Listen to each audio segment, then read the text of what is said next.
streets. Yes, Gilbert? Do you have a question? Hello, Mariama Diallo from Voice of America. Very quickly, I want to follow up on where do talks stand. Obviously, in the beginning of the protest, there seemed to be dialogue because of that formation of that bipartisan group to deal with the IEBC audit issues. But that has stalled, and it seems like just there's no movement. So my question to you is, if President Ruto reached out to you today and say, brother Raila, let's sit down and have a talk with no preconditions, would you respond to that? Would you sit down with him to try to deal with the issues? And just a quick follow-up question. You questioned the Kenyan Constitution today.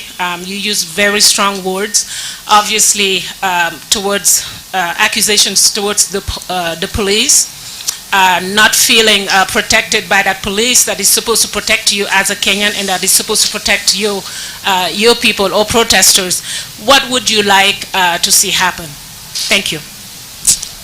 You see, it's not for the first time. You remember there's a time when the situation was very polarized and charged, when President Ruto publicly appealed to me and said that we should call off the mandamano and dialogue against the protest from my people. We agreed to call off the mandamano at that time and give room for dialogue. And I've just said that as soon as the temperatures come down, it was business as usual. They set up a team and eventually they withdrew. Those members of that team were not available. Each time our people assembled, they would say most of their members are out of the country, they cannot raise a quorum. In that they were not serious at all. See, but you need to also know that there have been also attempts from outside. I can now say it here, that the president from Tanzania came here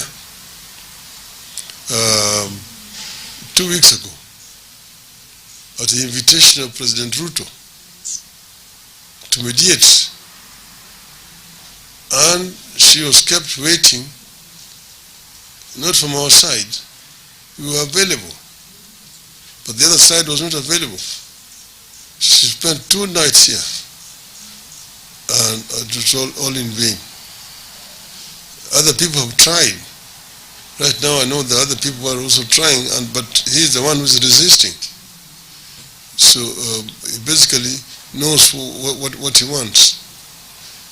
I myself have said that I'm ready to sit with other people to discuss these issues. He is actually pretending, is living in delusion that we don't have a crisis. But we have a serious crisis that requires patriotism to resolve, and we are ready ourselves.